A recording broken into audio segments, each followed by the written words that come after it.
जहां गाजा में आईडीएफ के विध्वंसक हमले हुए हैं, इजराइल की तरफ से बड़ा ऑपरेशन हुआ है।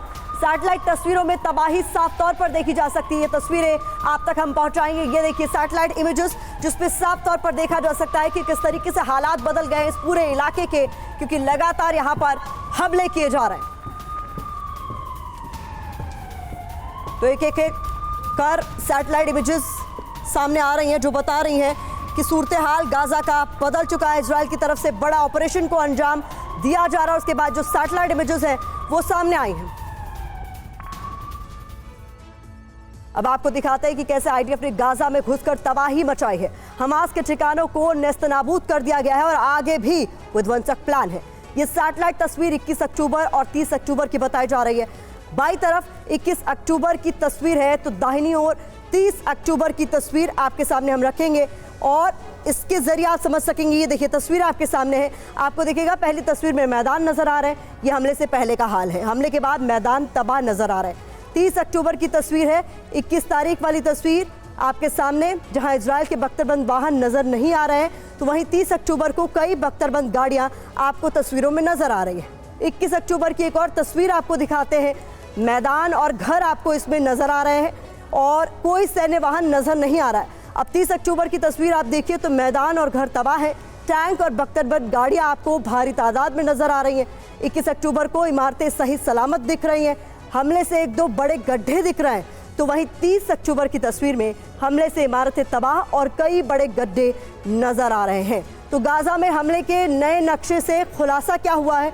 बाढ़ तोड़कर कई जगह से घुसे हैं, बड़ी संख्या में बख्तरबंद वाहन, ये सामने आ रही है खबर। मिसाइल हमलों से बड़े बड़े गड्ढे हो गए हैं, ये भी खबर है। इसके अलावा कई तबाह इमारतें भी साफ तौर पर नजर आ रही हैं। टैंक और बख्तरबंद वाहन देखे जा सकते हैं। रिहायशी इलाकों में हमले के सबूत साफ तौर पर नजर आ रहे हैं। गाजा पर आईडीएफ कैसे ताबड़तोड़ हमले कर रही है, ये इन तस्वीरों से समझिए।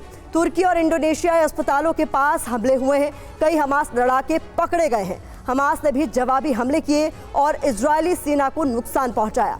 तेल अवीव में हमास ने रॉकेट वर्षा की, तो इन सब के बीच जमीनी जंग तेज हो गई है। इस बीच आपको बता देंगे जो तस्वीरें आप देख रहे हैं किस तरीके से इस वक्त जमीनी हालात है, ये तो बता ही रही हैं। जल्दी इजराइल हमास के टनल नेटवर्क को तोड़ने के लिए सबसे बड़े ग्राउंड ऑपरेशन का आगाज करने वाला है और इसके लिए क्या तैयारियां हैं वो बता दें। गाजा पट्टी के 4 इलाकों, जिनमें शामिल है असैफा, इरेज क्रॉसिंग, बेत हनून और बेत लाहिया, इनको चुना गया है।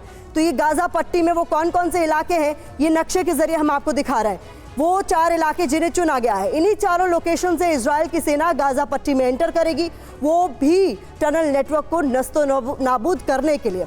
इसके अलावा इन चारों एंट्री पॉइंट पर आईडीएफ हाइपर स्पेक्ट्रिकल सेंसर लगाएगी, जिसकी मदद से जमीन के भीतर सुरंगों का पता लगाया जा सकता है। असल में हाइपर स्पेक्ट्रल सेंसर इलेक्ट्रोमैग्नेटिक तरंगे छोड़ता है, जिसके चलते जमीन के अंदर की हर चीज आसानी से डिटेक्ट की जा सकती है। जैसे ही गाजा पट्टी में सुरंगों के मकड़जाल का पता चलेगा, इजरायली सेना D9R बुलडोजर के साथ आगे बढ़ेगी और इसी बुलडोजर के इस्तेमाल के साथ एक एक करके जमीन के भीतर ट्रेस की गई तमाम सुरंगों को ध्वस्त किया जाएगा, तहस नहस कर दिया जाएगा। ये पूरी प्लानिंग है। इसके बाद गाजा के बैटल ग्राउंड में एंट्री मारेगा APC आर्मर्ड व्हीकल, जो दिखने में हूबहू टैंक जैसा ही होता है। तो ये बहुत महत्वपूर्ण जानकारी आपके सामने हम रख रहे हैं। इजरायली सेना का APC आर्मर्ड व्हीकल सुरंगों में मौजूद हमास के लड़ाकों को मौत के घाट उतारेगा। इतना नहीं, गहरी टनल्स को भी विस्फोटकों से उड़ा देगा।